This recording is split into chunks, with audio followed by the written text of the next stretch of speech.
China খুব জোর দিয়ে বলেছে যে এখানে তৃতীয় শক্তি, তার মানে তারা তারা ভারতকে মিন করেছে। হ্যাঁ, তৃতীয় কোনো শক্তির এখানে ইনভলভমেন্ট হওয়া উচিত নয়। So that means China is giving a signal যে তারা বাংলাদেশের তিস্তা ব্যারেজ নিয়ে তারা খুবই আগ্রহী বাংলাদেশের সঙ্গে কাজ করার জন্য। So, নানা ক্ষেত্রে এই যে বড় বড় যে মেগা প্রজেক্ট গুলো নিচ্ছে, আপনার ফাইটার জেট যে JC-10, হ্যাঁ, যেটা আপনার একমাত্র পাকিস্তান ছাড়া চায়না আর কারোর কাছে বিক্রি করেনি, 20টা সেই বিমান চুক্তির কথা শোনা যাচ্ছে। সো এগুলো তো ধরেন ডেফিনেটলি ভারতের জন্য একটা ভেরি বিগ কনসার্ন। মোংলা বন্দরের পাশে যে জায়গাটা দেওয়া হয়েছে চায়নাকে ইকোনমিক জোন করার জন্য, সেটা কিন্তু আওয়ামী লীগ সরকার ভারতকে দিয়েছিল। সরকার ভারতের সেটা বাতিল করে চীনকে দিল। তার মানে চীনের ওইখানে অবস্থানটা হবে কলকাতার কাছাকাছি। আপনি খেয়াল করেন, আরেকটা ইকোনমিক জোন কোথায় দিয়েছে? চট্টগ্রামের আনোয়ারায়। তার মানে দেখেন, চট্টগ্রামে আনোয়ারা, ওই যে ফেনীর যে জায়গাটা, সেন্সিটিভ জায়গাটা, তার কাছাকাছি চীনের অবস্থান হলো। তাহলে বাংলাদেশের দুই কোণায় দুটো চীনের অবস্থান, এবং উত্তরে যদি তিস্তায় চীনের অবস্থান থাকে, তাহলে কিন্তু ভারতের মাথা ব্যথা শেষ হবে না। It is a very strong message, হ্যাঁ, টু আওয়ার নেইবার, যে এই যে আমরা যে ভয়গুলো পাই, রাইট। হ্যাঁ, ভারতের কাছ থেকে, যে আমাদের এই এই জায়গাগুলো খুব সংবেদনশীল, ওইটা কিন্তু অনেকটাই স্তীমিত হয়ে যাবে। চীনের সঙ্গে আমাদের কোনো বর্ডারের কোনো সম্পর্ক নেই, কোনো যোগাযোগ নেই। চীনের এমন কোনো অতীত ইতিহাস নেই যে অন্য জায়গায় দখল করার। ভারতের আছে। যদি আমেরিকার সাথে চায়নার সরাসরি সম্পর্কটা স্ট্রেংথেন হয়, সেটা আমাদের জন্য অনেক লাভজনক। কারণ তখন ইন্ডিয়ার ওই দাদাগিরিটা অনেকখানি কমে যাবে। যে কোনো ডেভেলপমেন্টের জন্য কানেক্টিভিটি জরুরি, এবং যখনই ইকোনমিক ডেভেলপমেন্ট হয় তখন অস্থিরতা কমে যায় একটা দেশের। যেমন ওই অঞ্চলের দেশগুলো স্বাধীনতা কেন চায়? কারণ সেভেন সিস্টার মনে করে যে তারা অর্থনৈতিকভাবে ডিপ্রাইভ দেন মুম্বাই কিংবা দিল্লির চেয়ে। ফলে একই দেশ হয়ে কেন মিজোরাম এত পিছায় থাকবে? কানেক্টিভিটি সবসময় কিন্তু ডেভেলপমেন্টই করে। কিন্তু আমরা ভারতের যে কানেক্টিভিটি চাইছিল, সেটা আমরা বিরোধিতা কেন করেছিলাম? কারণ দেখেন, ভারতের যে কানেক্টিভিটি, তারা কিন্তু শুধু পুরোটা তারাই চায়। আমাদের অর্থ উপদেষ্টা ছিলেন মশিউর রহমান, তিনি আমাকে নিজে বলেছেন, আমার কাছে এখনো ভিডিওটা আছে, যে ভারতকে ট্রানজিট দিয়ে যারা টাকা চায় তারা অসভ্য, আওয়ামী লীগ কোনো অসভ্য হ্যাঁ, হ্যাঁ, এটা তো একটা ওপেনলি বলেছিলেন। ওপেনলি হ্যাঁ। বলছেন। সো হুম। ওই যে যে ভাবমূর্তি, ওই যে মানসিকতা, ওই মানসিকতার মধ্য দিয়ে আমরা কানেক্টিভিটি কোনো ভালো কিছু দেয় না। কিন্তু এই কানেক্টিভিটি যখন উইন উইন সিচুয়েশন হয়, তখন উভয় পক্ষ কিন্তু লাভবান হয়।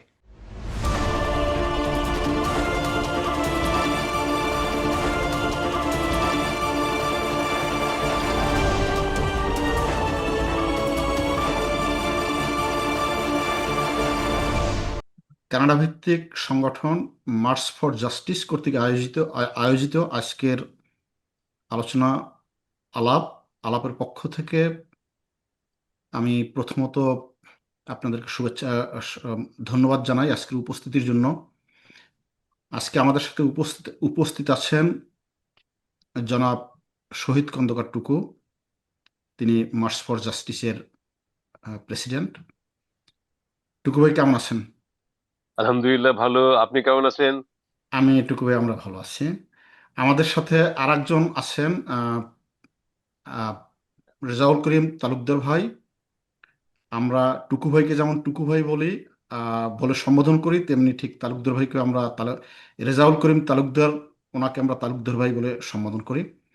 তালুকদার ভাই, আপনি কেমন আছেন? আমি ভালো আছি। আপনাকে অনেক শুভেচ্ছা আজকের এই সময় দেওয়ার জন্য। আপনাকে আন্তরিক ধন্যবাদ।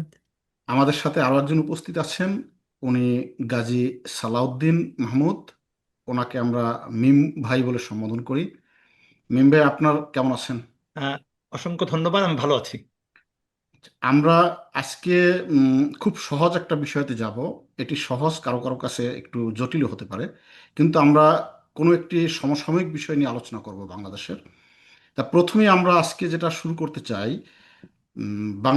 বাংলাদেশের প্রধানমন্ত্রী জনাব তারেক রহমান, উনি জাস্ট বিদেশ তার প্রথম বিদেশ সফর সম্পন্ন করেছেন। উনি প্রথম বিদেশ সফর করেছেন মালয়েশিয়া হয়ে চীন। আমি আজকে টুকু ভাই আপনার কাছে একটু জানতে চাই যে এই যে সফর, এটি দক্ষিণ এশিয়ার ভূ রাজনৈতিক প্রেক্ষাপটে আপনার কাছে কি মনে হচ্ছে? এই এই এই সফরের আপনার মূল্যায়নটা কি? ধন্যবাদ এই প্রশ্নটার জন্য। আসলে এই প্রশ্নটার খুব সহজ উত্তর দেয়া এই মুহূর্তে মনে হয় সহজ নয়। হুম। আহ, তার কারণ হচ্ছে যে এটার অনেকগুলো ডিমেনশনস আছে। ডিমেনশন হচ্ছে আমরা সবাই জানি যে এখন বাংলাদেশ ভূ রাজনৈতিক ভাবে একটি অত্যন্ত সংবেদনশীল এবং অত্যন্ত ইম্পর্টেন্ট একটা জায়গায় আমরা অবস্থান করছি। এবং স্বভাবতই প্রধানমন্ত্রীর প্রথম সফর কোথায় হবে এটা নিয়ে যথেষ্ট আলোচনা ছিল, যথেষ্ট স্পেকুলেশন ছিল যে উনি কোন দেশে যায়, কারণ এটা একটা বার্তা নিশ্চয়ই বহন করে। তো আমার মনে হয় যে পুরো যদি আমি দেখি the whole strategy of this planning খুব সূক্ষ্মভাবে চিন্তা করা হয়েছে। যে উনি প্রথমে গিয়েছেন মালয়েশিয়া, যেটা হয়তো কেউ চিন্তাই করেনি নর্মালি। অন্যান্য বা আমাদের দেশ থেকে যারাই প্রধানমন্ত্রী হয়েছেন তারা হয় কেউ ইন্ডিয়াতে গেছেন, কেউ সৌদি আরব গেছেন, কেউ একবার চীনেও গেছেন, কিন্তু মালয়েশিয়া দিয়ে শুরু করাটা এটা রিয়েলি আমার মনে হয় একটা অনেক অনেক অনেকগুলো কারণে ভেরি ইম্পর্টেন্ট। প্রথম হচ্ছে যে মালয়েশিয়া একটা বড় শ্রম বাজার আমাদের আমাদের দেশের জন্য, এবং এটা একটা অত্যন্ত progressive and develop Muslim country. So এখান দিয়ে যাত্রা শুরু করাটা আমার মনে হয় যে একটা একটা মেসেজ বহন করে যে আমরা একটা প্রোগ্রেসিভ বন্ধু, ইসলামিক বন্ধু রাষ্ট্র দিয়ে আমাদের যাত্রা শুরু করছি, এবং তাদের ডেভেলপমেন্ট মডেলটা আমাদের কাছে একটা একটা আকর্ষণীয় মডেল। দ্বিতীয় হচ্ছে ওখানকার ভেরি অ্যাট্রাকটিভ শ্রম বাজার। আর চায়নার যে ভিজিট এটা তো ডেফিনেটলি অনেক কারণে ইম্পর্টেন্ট। তো আমার কাছে যেটা মনে হয় যে একটা বিশেষ কারণ, এটা হয়তো অনেকেই এটার সাথে একমত নাও হতে পারে, যে যেহেতু ইন্টারন্যাশনাল পলিটিক্সে we all have to play our own games. India তাদের গেম খেলবে তাদের স্বার্থে, চায়না তাদের স্বার্থে তাদের গেম খেলবে। আপনাদের মনে রাখা উচিত যে যখন আওয়ামী লীগ সরকার ক্ষমতায় ছিল, তখন কিন্তু চায়না আওয়ামী লীগ সরকারের সাথে খুব ভালো সম্পর্ক রেখেছিল। So China has its own strategy, own outlook. ওরা একটা দেশের সাথে কোন দলের সাথে সম্পর্ক করতে চায় না, যেই সরকারে থাকবে তাদের সাথে তারা সম্পর্ক রাখতে চায়। Excuse me. এখানে যেটা আমার কাছে ইম্পর্টেন্ট মনে হয়েছে, যে চায়নার সাথে এই সফরটা শুরু করার মধ্য দিয়ে এবং 17টা এমওইউ সই করার মধ্য দিয়ে একটা চমৎকার একটা সুযোগ তৈরি করেছে বাংলাদেশ, যে যার যার প্রেক্ষাপটে আজকে ভারত চিন্তা করতে বাধ্য হচ্ছে যে চায়নার সাথে এই বাংলাদেশের যে বন্ধনটা শুরু হচ্ছে এটা আমাদের জন্য, মানে ভারতের জন্য মঙ্গলজনক নয়। এবার আপনি যদি দেখেন যে একই দিনে কিন্তু তারা অনেক দিন, 2 বছর ধরে যে ভিসাটা বন্ধ ছিল সেই ভিসাটা তারা চালু করেছে। সো এখন এখন যেটা হবে, যেটা আমার কাছে মনে হচ্ছে যে এখন মানে ভারত চেষ্টা করবে বাংলাদেশকে খুশি করার জন্য, বাংলাদেশকে প্লিজ করার জন্য। এবং অনেকে বলে যে বাংলাদেশের ভারতকে দরকার। অবভিয়াসলি আমাদের আমাদের চারপাশ ঘিরে ভারত, বিগ নেইবার আমাদের, তাদেরকে অনেক কারণেই দরকার, বাণিজ্যের কারণে দরকার প্রাইমারিলি। কিন্তু এই সাথে সাথে এটা কিন্তু মনে রাখতে হবে যে আমাদেরকে ভারতের আরো বেশি দরকার। কারণ হচ্ছে যে এই যে চিকেন নেক, যেটা ভারতের সবচেয়ে বড় ভয়, এই চিকেন নেকটাই একমাত্র তাদের 7 সিস্টারের সাথে সংযোগ করে রেখেছে মূল ভূখণ্ডকে, তাই না? সো অতএব এই 7 সিস্টারকে রাখার জন্য ভারতের বাংলাদেশকে দরকার। এখন কিভাবে রাখবে? আওয়ামী লীগের সময় তারা একরকম স্ট্র্যাটেজি দিয়ে চেয়েছিল রাখতে, যে ছলে বলে কৌশলে দখল, একটা একটা মানসিকতা, ডিকটেট করার মানসিকতা। কিন্তু এখন সেই সময়টা নেই। এখন তাদেরকে চিন্তা করতে হবে যে বাংলাদেশকে রাখার জন্য আমাদেরকে নতুন স্ট্র্যাটেজি চিন্তা করতে হবে। আমার ধারণা হচ্ছে এইটা, যে আমাদের এই এই সফরের মধ্যে দিয়ে আমরা একটা চমৎকার একটা সুযোগ তৈরি করতে পেরেছি, এবং এই সুযোগটা যদি বাংলাদেশ কারেক্টলি কন্টিনিউ করতে পারে, তাহলে আমাদের আমাদের আমাদের সামনে খুব সুন্দর একটা ভবিষ্যৎ রয়েছে। ধন্যবাদ। টুকু ভাই, আপনাকে ধন্যবাদ। আমি একটু একটা প্রশ্ন করতে চাই। আমি এরপরে তালুকদার ভাই আপনার কাছে আসবো, আপনার কাছে আমি জানতে চাবো চিকেন নেক নিয়ে সংকটটা কোথায়। কিন্তু টুকু ভাই, আপনার কাছে আমার যে কোশ্চেন, যে আপনি বলছেন যে চীনে সফরের কারণে ভারত বাংলাদেশের সাথে সম্পর্ক উন্নত হবে, এটা কেন? কারণ কি ভারত কি কোনোভাবে ভয় পাচ্ছে, বা তাদের কি কি মনে হচ্ছে তারা কেন আরো বাংলাদেশের প্রতি আরো পজিটিভ হবে? যেটা আমি আপনার আপনার কথায় বুঝলাম যে প্রধানমন্ত্রীর চীন সফরের কারণে ভারত আরো পজিটিভ হবে, এটা কেন হবে সে? এটা এটা এটা আমি এই জন্য বলছি যে ধরেন আজকে আজকে বাংলাদেশের যেটা বললাম যে ভূ রাজনৈতিক দিক থেকে বাংলাদেশের অবস্থাটা অত্যন্ত অত্যন্ত ইম্পর্টেন্ট। এবং যে কয়টা এমইও হয়েছে আপনি যদি দেখেন, একটা হয়েছে যে মিয়ানমার দিয়ে আপনার চায়নার সাথে সরাসরি সড়ক সংযোগ করা, তারপরে আপনার তিস্তার পানি নিয়ে আপনার ব্যারেজ নিয়ে প্রকল্প নিয়ে আলোচনা হচ্ছে, এবং চায়না খুব জোর দিয়ে বলেছে যে এখানে তৃতীয় শক্তি, তার মানে তারা ভারতকে মিন করেছে। হ্যাঁ, তৃতীয় কোনো শক্তির এখানে ইনভলভমেন্ট হওয়া উচিত নয়। So that means China is giving a signal যে তারা বাংলাদেশের তিস্তা ব্যারেজ নিয়ে তারা খুবই আগ্রহী বাংলাদেশের সঙ্গে কাজ করার জন্য। So, নানা ক্ষেত্রে এই যে বড় বড় যে মেগা প্রজেক্ট গুলো নিচ্ছে, আপনার ফাইটার জেট যে JC-10, যেটা আপনার একমাত্র পাকিস্তান ছাড়া চায়না আর কারোর কাছে বিক্রি করেনি, 20টা সেই বিমান চুক্তির কথা শোনা যাচ্ছে। সো এগুলো তো ধরেন ডেফিনেটলি ভারতের জন্য একটা ভেরি বিগ কনসার্ন। এবং কনসার্নটা এখন সেই কনসার্নটাকে দূর করার জন্য এখন তারা হয়তো চাইতে পারে যে বাংলাদেশকে আরো কিছু দিয়ে, আরো চমৎকার বন্ধুত্বের হাত বাড়িয়ে চায়না সেই প্রভাবটাকে খাটো করার জন্য।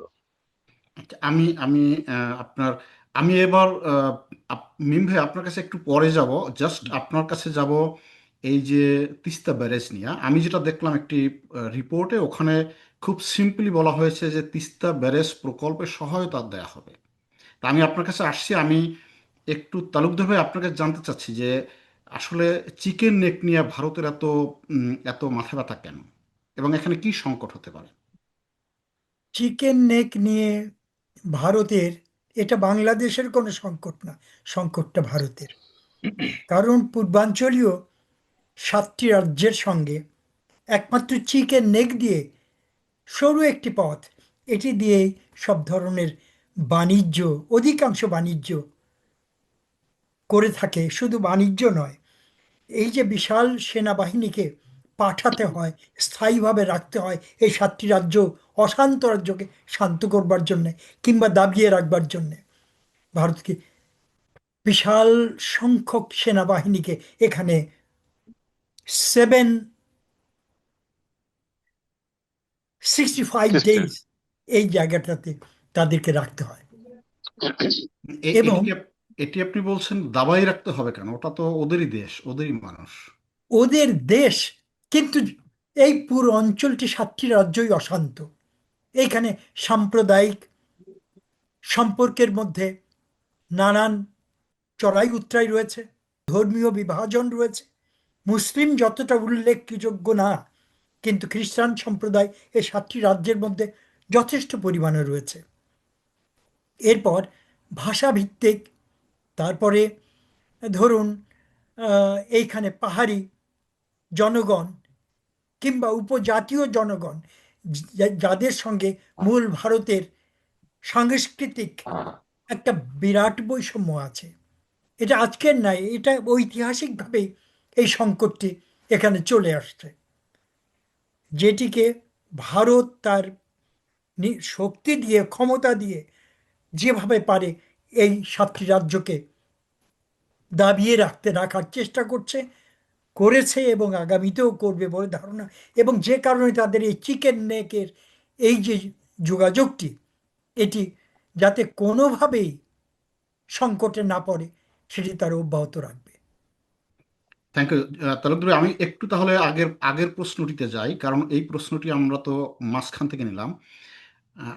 এই যে প্রধানমন্ত্রী তারেক রহমানের যে সফর, চীন সফর, এটিকে আপনার দৃষ্টিতে আপনি কিভাবে দেখছেন? আপনার মূল্যায়নটা কি? আমার মূল্যায়ন, এটি একটি সময়ের, আজকের সময়ে এটি অত্যন্ত গুরুত্বপূর্ণ। যে কথাটি এর আগে টুকু ভাই বললেন, যে ভূ রাজনৈতিকভাবে বাংলাদেশের অবস্থান অত্যন্ত গুরুত্বপূর্ণ, এবং এটি আজ অপরিসীম গুরুত্ব পরিণত হয়েছে। আপনি যদি লক্ষ্য করেন, আপনি দেখবেন ইদানিং যে ভারতের যে হাই কমিশনার ত্রিবেদী এলেন, অত্যন্ত গুরুত্বপূর্ণ ব্যক্তি কিন্তু ভারতের। তিনি মন্ত্রী ছিলেন, কেন্দ্রের মন্ত্রী ছিলেন, রাজ্যসভার সদস্য ছিলেন, মন্ত্রী ছিলেন, এবং তার পদমর্যাদাটি কি একজন মন্ত্রীর পদমর্যাদায় কিন্তু উন্নীত করা হয়েছে, তাকে এমনি এমনি ভারত তো ওখানে এখানে পাঠায়নি। কারণ, সবচেয়ে বড় কারণ যেটা হলো ভূ রাজনৈতিক গুরুত্ব, এবং এই গুরুত্বের বিবেচনায় তারেক রহমানের এই চীন সফর, প্রথম রাষ্ট্রীয় সফর মালয়েশিয়ার মধ্যে দিয়ে, এরপরেই তিনি চীনে গেলেন 3 দিনের সফরে, এবং অনেকগুলো চুক্তি স্বাক্ষর হয়েছে এবং অনেক গুরুত্বপূর্ণ বিষয়ে আলোচনা হয়েছে। চীনের অর্থনীতিকে আমন্ত্রণ জানানো হচ্ছে, ব্যবসায়ীদের আমন্ত্রণ জানানো হচ্ছে বাংলাদেশে তারা যেন আরও বেশি করে বিনিয়োগ করেন এবং বাংলাদেশের ইকোনমিতে একটা বড় ভূমিকা রাখে। এই যে ইকোনমিক পলিটিক্স, যেটা অর্থনৈতিক কূটনীতি, এটি চীনের কাছে অত্যন্ত গুরুত্বপূর্ণ, সন্দেহ নাই, বাংলাদেশের কাছে তো অবশ্যই।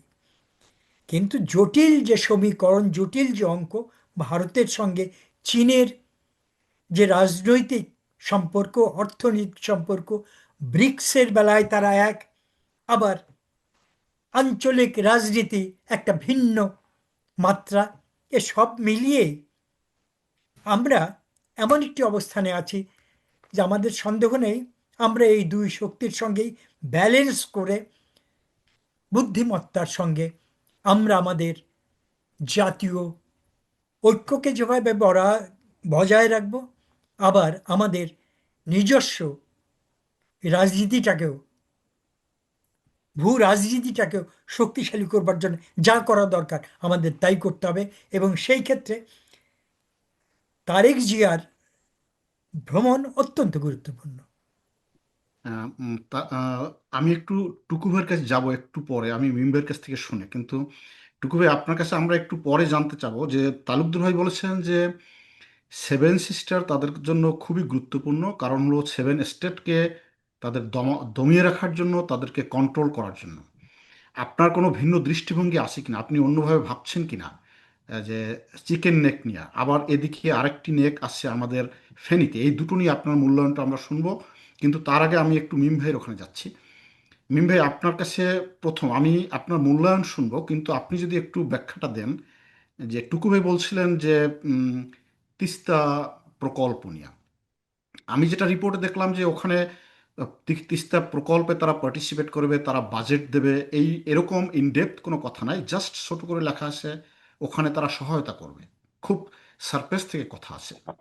তা আমি ঠিক বুঝতে পারি না যে এটা কতটুকু ইনডেপথ। তা আপনি যদি আপনার মূল্যায়নটা বলেন। অসংখ্য ধন্যবাদ সাদত ভাই। প্রথমে বলি, ডিপ্লোমেসিতে কিন্তু সবসময় লাইনের মধ্যে উত্তর থাকে না, মূল কথাটা বা উত্তর থাকে বিটুইন দ্য লাইন্স। সবসময় বিটুইন দ্য লাইন্স খুঁজতে হয়, নাহলে কিন্তু ডিপ্লোমেসিকে রিড করা যায় না। আপনি খেয়াল করেন, যখন প্রথমে চীন সফরের এজেন্ডার মধ্যে কিন্তু তিস্তা ছিলই না, কারণ তিস্তা খুবই স্পর্শকাতর এবং ভারত তিস্তার ব্যাপারে খুবই কনসার্ন, এবং বাংলাদেশ এবং চীন দুই দেশই জানে যে ভারতের সাথে টেকনিক্যালি আগায় জিনিসটাকে বাস্তবায়ন করতে হবে। সেই জন্য কিন্তু সরাসরি বলা হচ্ছে না যে তিস্তা প্রকল্পে চীন আসবে, অমুক টাকা দিবে, এগুলো কিচ্ছু বলা হচ্ছে না। কিন্তু যেটা বলা হয়েছে সেটা হচ্ছে যে তিস্তা প্রকল্পের মূল্যায়ন হবে, কত টাকা লাগবে, কি লাগবে, এগুলো যাচাই বাছাই করবে এবং চীন সহযোগিতা করবে। এখানে আপনি সেইখানে মন্তব্য করতে গিয়ে চায়না মন্ত্রী যে কথাটা বলছে সেটা আপনাদের একটু বলি। সেটা হচ্ছে, বাংলাদেশ চীন সহযোগিতা কোনো তৃতীয় পক্ষের কে লক্ষ্য করে না, এবং এটা তৃতীয় পক্ষের মুক্ত হস্তক্ষেপ মুক্ত থাকা উচিত। এই কথাটা কিন্তু তার বক্তব্যে এসেছে। রাইট। মানে এই কথাটা দিয়ে কিন্তু আমরা বুঝতে পারি যে পেছনের রহস্যটা কি। এবার আরেকটা জিনিস খেয়াল করেন, এই সফরে আপনি শুধু তিস্তা নিয়ে বলছেন, আমি তিস্তার কথা বলছি। আমি দুইটা জিনিস খেয়াল করেন, মোংলা বন্দরের পাশে যে জায়গাটা দেওয়া হয়েছে চায়নাকে ইকোনমিক জোন করার জন্য, সেটা কিন্তু আওয়ামী লীগ সরকার ভারতকে দিয়েছিল। সরকার ভারতের সেটা বাতিল করে চীনকে দিল। তার মানে চীনের ওইখানে অবস্থানটা হবে কলকাতার কাছাকাছি। আপনি খেয়াল করেন, এটি বোধহয় ডক্টর ইউনূস গভর্নমেন্ট দিয়েছে। ডক্টর ইউনূস গভর্নমেন্ট ওটা বাতিল করেছিল ভারতেরটা, হ্যাঁ, হ্যাঁ। আর এই গভর্নমেন্ট এটা করলো। তার মানে ডক্টর ইউনূসের যে পররাষ্ট্র নীতিটা ছিল, বিএনপি কিন্তু সেটা কন্টিনিউ করছে। আবার আরেকটা দেখেন, আরেকটা ইকোনমিক জোন কোথায় দিয়েছে? চট্টগ্রামের আনোয়ারায়। তার মানে দেখেন, চট্টগ্রামে আনোয়ারা, ওই যে ফেনীর যে জায়গাটা, সেন্সিটিভ জায়গাটা, তার কাছাকাছি চীনের অবস্থান হলো।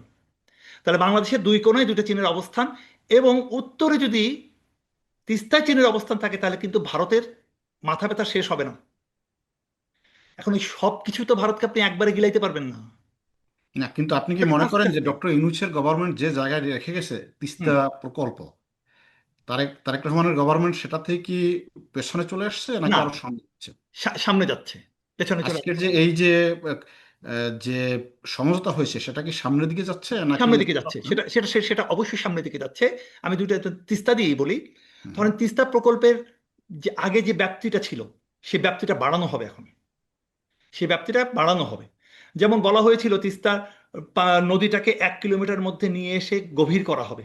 কিন্তু এর সাথে কিন্তু আরো অনেক কিছু বিষয় ছিল যেগুলো আগে বিবেচনায় ছিল না, সেগুলো কিন্তু এখন বিবেচনায় আনা হচ্ছে। আগে 9,000 কোটি টাকার প্রকল্প ছিল, এটা হয়তো বেড়ে আরো অনেক হবে। তার মানে এটা লং রানে এটাকে কি করা যায় সেই জিনিসটা কিন্তু বিবেচনায় আনা হচ্ছে। এবং আরেকটা জিনিস আপনি খেয়াল করেন, এখানে একটা যে 2+2 রিলেশনশিপের একটা জায়গা বলা হয়েছে, 2+2 রিলেশনশিপ। তার মানে কি, বাংলাদেশের পররাষ্ট্রনীতি আর চীনের পররাষ্ট্রনীতি, বাংলাদেশের প্রতিরক্ষা এবং চীনের প্রতিরক্ষা, এই দুইটা সাইমultaneously আগাবে দুই দেশের সার্বভৌমত্বকে রক্ষা করার জন্য। সেখানে একটা কথা বলা হয়েছে যে উভয় দেশই বিশ্বাস করে যার যার দেশের স্বাধীনতা এবং সার্বভৌমত্ব তৃতীয় কোনো পক্ষের দ্বারা ক্ষতিগ্রস্ত যাতে না হয়। এই যে কথাগুলা, যে বক্তব্যগুলো, আপনি যদি শুধু চাইনিজ নেতাদের যে বক্তব্যগুলো শুনেন আপনি, তাহলে খুব খেয়াল করে দেখবেন যে এর মধ্যে সুস্পষ্ট অবস্থান আছে। এবং এর সাথে আরেকটা জিনিস বলে দিই, 75 সালে জিয়া রহমান যখন ক্ষমতা আসেন, তখন কিন্তু জিয়া রহমান প্রথম সফরে গিয়েছিলেন চীনে। হ্যাঁ, কিন্তু এবং মিন্টু সেই আমি সময়, সেই সময় আপনি মনে করে দেখেন, জিয়া রহমানকে লাল গালিচা সম্বর্ধনা দিয়েছিল। এবং আমার যতদূর মনে পড়ে, চাইনিজরা তখন প্রথম বাংলাদেশে আমার শেষ বাংলাদেশ গানটা গেয়েছিল, চীনারা। হুম, হুম। মানে আমি কিন্তু এটা মিন্টু বুঝাচ্ছি আমি জিয়া একটা রহমানকে জায়গায় কি একটু পরিমাণে সম্মান দিয়েছিল। মিন্টু আমি পরবর্তীতে একটা জায়গায় একটু আপনার আপনার মতামতটা একটু শুনতে চাই। মানে জি, এই যে আজকে যদি আপনি যে কথাগুলো বললেন যে তারেক রহমানের ভিজিটের ব্যাপারে যে ল্যাঙ্গুয়েজ কিংবা অন্যান্য হুম, বিষয়গুলো বললেন, আপনি যদি ঠিক শেখ হাসিনার মানে লাস্ট ভিজিটের আগের রাইট, ভিজিটটা আপনি যদি স্টাডি করেন দেখবেন যে ল্যাঙ্গুয়েজগুলো কপি পেস্টের মতো। ল্যাঙ্গুয়েজ কপি পেস্টের মতো। কিন্তু কারণ চায়না কি চায়, চায়না চাচ্ছে বাংলাদেশ তাদের সাথে সহযোগিতামূলকভাবে আগাবে। কারণ বাংলাদেশ খুব ইম্পর্টেন্ট, কিন্তু আমরা ছোট দেশ হতে পারি, ভারতের কাছেও আমরা ইম্পর্টেন্ট, চায়নার কাছেও ইম্পর্টেন্ট। আমরা বুঝি না, কিন্তু ভারত এবং চায়না দুটো দেশে কিন্তু বুঝে। তালুকদার ভাই, টুকু ভাই, দুজনের কথাই কিন্তু আমরা বুঝতে পারছি। ওনারাও এই কথাটা বলেছেন যে বাংলাদেশ কিন্তু খুব গুরুত্বপূর্ণ ভারতের কাছে। ভারত আজকে এত সুন্দর করে আমাদের ভালো ব্যবহার কেন করছে? এত একজন ডিপ্লোম্যাটকে না পাঠিয়ে কেন একজন রাজনীতিবিদকে বাংলাদেশে পাঠাচ্ছে? তার কারণ হলো, একজন রাজনীতিবিদ মানুষের মনস্তত্ত্ব পড়তে পারে, ডিপ্লোম্যাটটা পারে না। দ্বিতীয়ত, উনি যেহেতু মন্ত্রী ছিলেন এবং ওনার পদমর্যাদা মন্ত্রীর, ওনার বাংলাদেশের মন্ত্রী পর্যায়ের লোক পর্যন্ত ডিল করতে সহজ হবে। এটা কখন করে? যখন দেশটাকে অনেক বেশি মূল্যায়ন করা হয়, সেই জন্যই জিনিসটা করা হয়। আবার চায়নাও সেটা বলছে। এখন যে আওয়ামী লীগ সরকারের আগের সরকার, যেমন ধরেন আওয়ামী লীগের শুরুতে কিন্তু, আপনার খেয়াল আছে কিনা জানি না, চায়না ম্যাডামকে, মানে বেগম খালেদা জিয়াকে 15ই আগস্টে জন্মদিনের শুভেচ্ছা পাঠাইছিলেন। তার রাইট। পরবর্তীতে কিন্তু চায়না দেখছে যে বিএনপির ক্ষমতা আসতেছে না সহজে, তখন চায়না মনে করছে যেহেতু আওয়ামী লীগ ক্ষমতা আছে, তাদের সাথে তো চলতে হবে। তাদের সাথে চলতে হলে তাদের এই স্বার্থগুলো, তাদের ওই স্বার্থ, এখন দেখেন চায়নার কিছু কিছু স্বার্থ আছে যেটা আমাদেরও স্বার্থ, কমন। এটাই তো উইন উইন সিচুয়েশন। রাইট মিম্বে কিন্তু আমি আমি শেষ করি, আওয়ামী লীগের সময় যেটা হয়েছিল শেষের দিকে, শেখ হাসিনা কিন্তু শেষে আওয়ামী লীগ চায়না সফরে গেলে কিন্তু একদিন আগে ফেরত আসতে বাধ্য হয়েছিল। আপনার খেয়াল আছে, চায়না যাওয়ার ঠিক আগে কিন্তু উনি ইন্ডিয়া গিয়েছিলেন। হুম, ফলে হুম। চায়না বুঝতে পারছিল যে আওয়ামী লীগের সাথে আসলে ওই অ্যালাইন হয়ে চলা সম্ভব না। সেই জন্য চায়না কিন্তু ওই যে বললেন না যে আগে কপি পেস্ট, ওইখান থেকে আবার শুরু করতে চাচ্ছে। এবং রাইট। বিএনপির রেসপন্সটা ঠিক আওয়ামী লীগের মতো না। বিএনপির রেসপন্সটা কিন্তু এখন প্রো বাংলাদেশ রেসপন্সই হয়েছে। জি, এবার আপনি কি যেন বলছিলেন? না, আমি আমি একটু টুকু ভাই আপনার কাছে একটু যেতে চাই। মানে দুটো দুটো ইস্যু যদি আপনি বলেন, একটা হলো যে চিকেন নেক, এ বিষয়ে আপনার যে উম, তালুকদার ভাই যেটা বললেন এক্ষেত্রে আপনার দ্বিমত মত বা আপনার নিজস্ব মতামতটা কি? আর হলো এই যে তিস্তা ব্যারেজ নিয়ে আপনি যদি একটু একটু ইন ডেপথ যান, কারণ আপনি আগে একটু টাচ করেছেন, আর একটু আমরা আপনার মূল্যায়নটা শুনতে চাই। যে প্রধানমন্ত্রী তারেক রহমান যে ভিজিট করলেন এটা আসলে কতটা ইম্প্যাক্টফুল হলো? ওকে, ধন্যবাদ ধন্যবাদ। আচ্ছা, আমার মনে হয় যে আম, তালুকদার ভাই যেই মন্তব্যগুলো দিয়েছে এবং মিম যেই মন্তব্যগুলো দিয়েছে, এগুলোর মধ্যে কিন্তু একটা চমৎকার একটা মানে সম্পর্ক আছে আমার মনে হয়। হুম। যেমন মিম যেই কথাটা বলেছে যে তিস্তা ব্যারেজ, তারপর আরো দুটো ইন্ডাস্ট্রিয়াল জোন, একটা মংলাতে এবং একটা চিটাগং এ। Mongla is near the Indian border, কে আবার ওদিকে ফেনীর যেটা আমরা বলি, যেই সরু ফেনী নেক যদি হুম। আমরা নাম দিই, তার পাশে আরেক আনোয়ারা, হ্যাঁ, যে এবং এই এই তিনটা জায়গায় যদি আপনার চাইনিজ চীনাদের সঙ্গে যদি একটা শক্ত আম, জায়গা করা যায়, তাহলে কিন্তু it is a very strong message, হ্যাঁ, টু আওয়ার নেইবার, যে এই যে আমরা যে ভয়গুলো পাই, রাইট। হ্যাঁ, ভারতের কাছ থেকে, যে আমাদের এই এই জায়গাগুলো খুব সংবেদনশীল, ওইটা কিন্তু অনেকটাই স্তীমিত হয়ে যাবে। যেমন আমরা আমরা শুনছি বা আমরা সন্দেহ করছি, যে আমরা দেখেছিও ভারতে বিভিন্ন মিডিয়াতে আজকাল কথাবার্তা হচ্ছে রংপুর ওরা নিয়ে নেবে, হ্যাঁ, রংপুর নিয়ে বৃহৎ একটা জায়গা করবে যেন ওই ওই ছোট্ট চিকেন নেক আর না থাকে। আবার ওদিকে চট্টগ্রাম নিয়ে নেবে, যেন ওখান থেকে ওই সেভেন সিস্টারের সাথে একটা সংযোগ করা যায়।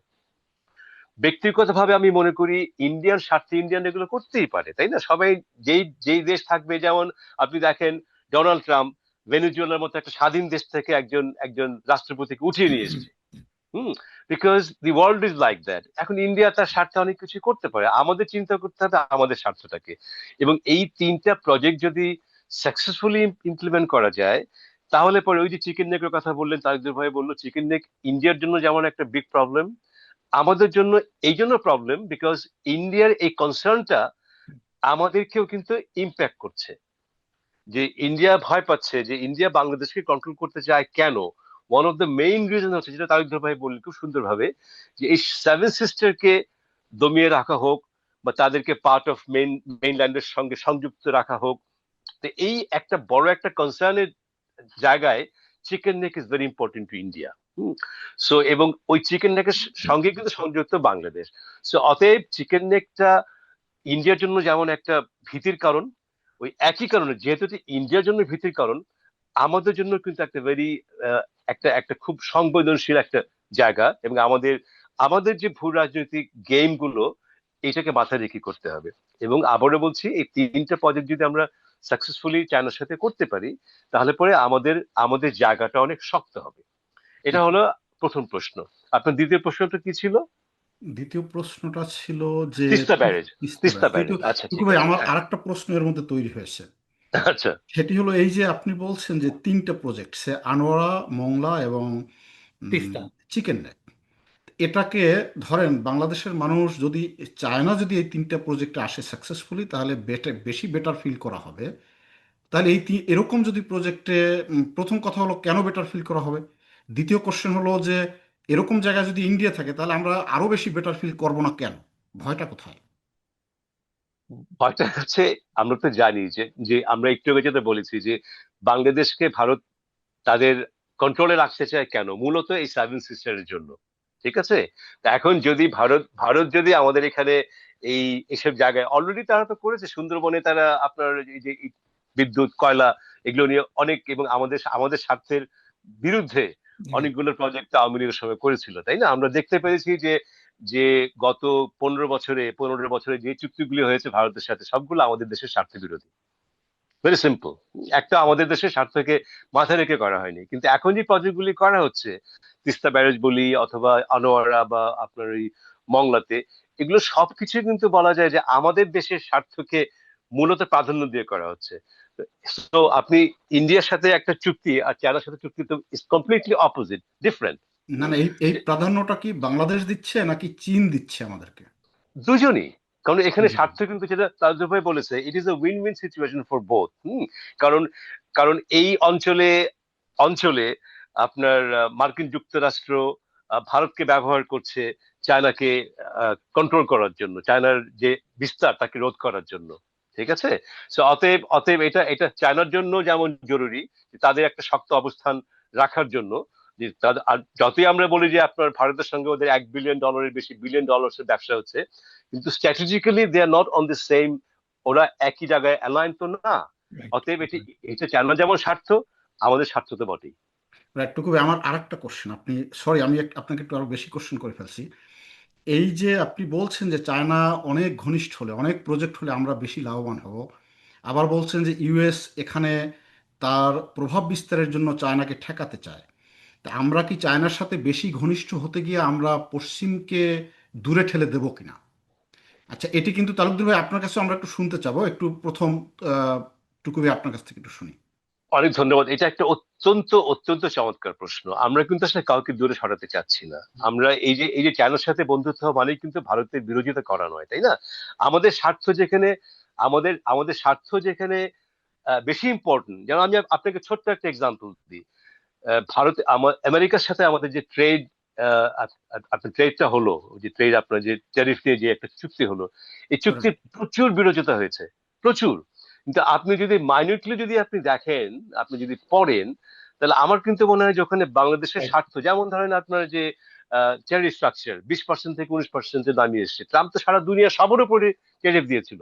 It is not only with Bangladesh, even with India, ইন্ডিয়ার সাথে, কানাডার সাথে, চায়নার সাথে, কার সাথে দেয়নি? সে সময় একটা চুক্তি করা দরকার ছিল। সেই চুক্তিতে গতবারের সরকার, আরেকটা জিনিস খেয়াল রাখবেন, গতবারের পররাষ্ট্র উপদেষ্টা কিন্তু এখন আমাদের পররাষ্ট্র না হলেও বলা যায় যে ইম্পর্টেন্ট পররাষ্ট্র যিনি দেখতেন, খলিলুর রহমান, উনি কিন্তু এখন কিন্তু আপনার পররাষ্ট্র মন্ত্রী। মন্ত্রী। সো যেটা মিম বলেছিল যে মনে মনে হয় যে এই সরকার গত সরকারের পররাষ্ট্র নীতিটাকে মোটামুটি ধরে রাখার চেষ্টা করছে বা ওটাকে আরো বিস্তারিত করার চেষ্টা করছে। সো ভারতকে কিন্তু, ভারত বা আমেরিকাকে আমরা কিন্তু কোনো শত্রুতার কাজ করছি না। আমাদের ইন্টারেস্ট যেখানে থাকবে আমরা সেখানে আমেরিকার সঙ্গে যাব।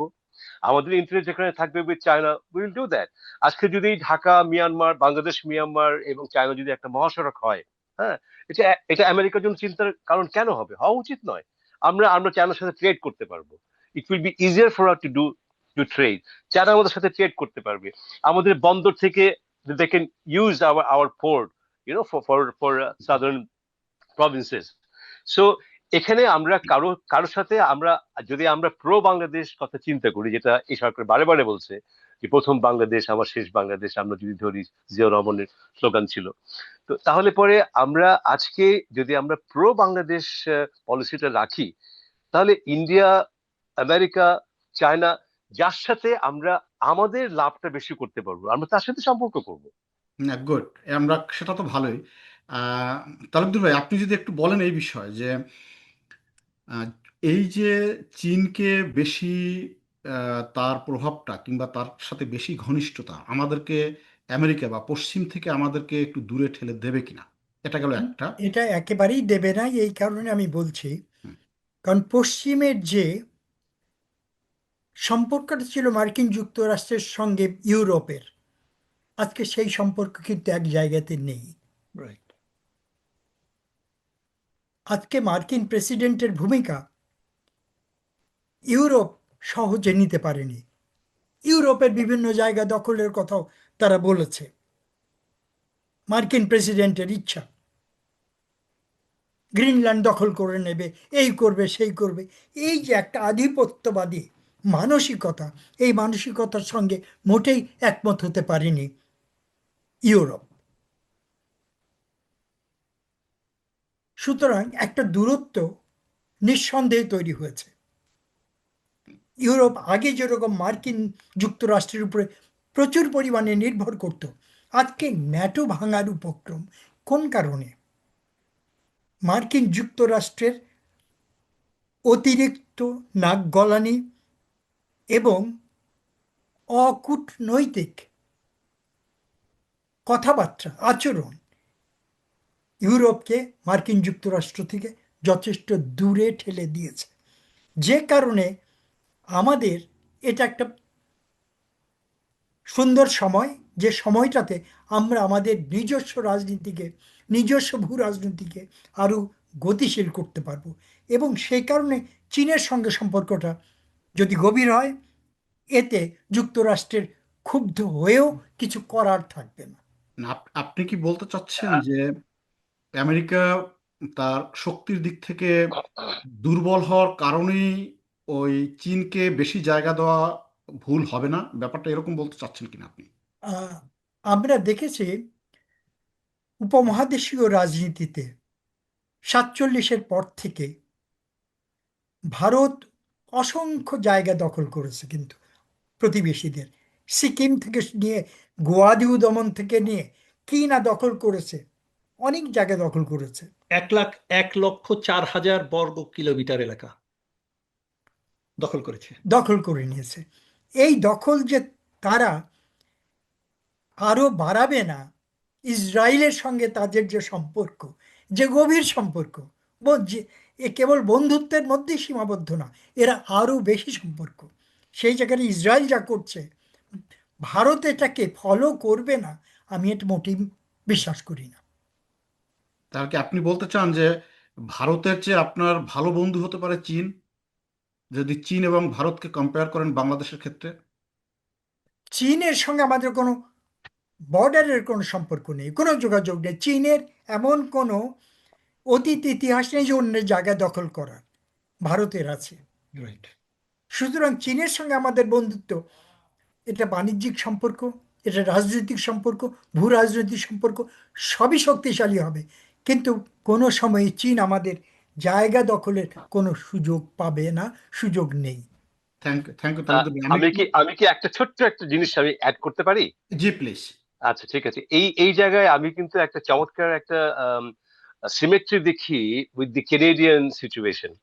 আমরা কখনো 6 মাস আগে আমরা চিন্তা করিনি যে আমরা মার্কিন যুক্তরাষ্ট্রের বলয়ের বাইরে থেকে আমরা কিছু করতে পারবো, বিশেষ করে চীনের সাথে সম্পর্কের ক্ষেত্রে। আজকে দেখছি আমাদের প্রাইম মিনিস্টার কানি, তিনি চায়না থেকে বিওআইডি গাড়ি 60,000 গাড়ি আমদানির জন্য অনুমতি দিয়েছেন। 60,000, যেটা মানে কল্পনা করা যায়নি যে আমেরিকার একটা বলয়ের বাইরে থেকে যে মার্কানো সেটা করতে পারে। কেন করছেন? যে তার কাছে কানাডা ইজ ফার্স্ট, এবং আমাদেরকে আস্তে আস্তে এই যে বললাম যে আধিপত্য, যেটা সুন্দর করে বলেছে তারেকদের ভাই, আধিপত্য যারাই করবে সেটা সেটা আমাদের জন্য, এখানে কানাডার জন্য আমেরিকা করতে চাচ্ছে, বাংলাদেশের জন্য যদি ভারত করতে চায় বা করেছে বা করতে চাচ্ছে, সেখানে আমাদেরকে এরকম জায়গায় যেতে হবে যেখানে সে আধিপত্য শক্তিটা পিছু হটতে বাধ্য হবে। থ্যাংক ইউ টুকু ভাই, থ্যাংক ইউ। আচ্ছা মিমবি, আপনার কাছে আমার দুটো প্রসঙ্গ ছিল, আগে আমি একটু সেরে আসছি। প্রথমটা হলো যে এই ফাইটার জেট কেনার ব্যাপারে আপনার মানে এর এর অগ্রগতিটা কোন জায়গায় আছে এবং এর প্রভাবটা কি? মানে ফাইটার জেট বাংলাদেশ কিনবে, এটা কনফার্ম। আচ্ছা, এটা না, এটার একটু প্রভাবটা কেনার। এটা একটা ভয়ঙ্কর প্রভাব বাংলাদেশের বিমান বাহিনী। আসলে বাংলাদেশে আসলে বিমান বাহিনী বলতে যা বোঝায় তা নাই, কিন্তু আসলে কতগুলো কর্মকর্তা আছে। দেখেন, বাংলাদেশে একটা ট্রেনিং করার বিমান নাই। এই যে একটা স্কুলের উপর একটা বিমান আছড়ে পড়েছিল, একটা ট্রেনিং বিমান। এত নাজুক অবস্থা, আমাদের কখনোই কোনো সরকারি বিমান বাহিনীকে শক্তিশালী করার কোনো উদ্যোগ নেন না। এবং আমাদের বাংলাদেশের আকাশ সীমা কিন্তু নিরাপদ না। এবং আপনি জানেন যে আওয়ামী লীগ সরকারের সময় বাংলাদেশের আকাশ দিয়ে যেসব বিদেশি বিমান যেত, সেটার যে ট্যাক্সের টাকাটা, সেটাও ভারত সরকার খেয়ে ফেলতো। এবং আমাদের কোনো আমাদের নিরাপত্তা রাডার যে সিস্টেম, সেটা ভারতের নিয়ন্ত্রণে ছিল। আজকে এই ফাইটার বিমানগুলো, যে ফাইটার তালুকদার ভাই বলেছে যে এই ফাইটার বিমানগুলো কিন্তু ওরা পাকিস্তান ছাড়া কাউকে দেয় নাই। এবং এই ফাইটার বিমানগুলোর কারণে কিন্তু রাফাল আজকে তাদের যে বাজার মূল্য অনেক কমে গেছে।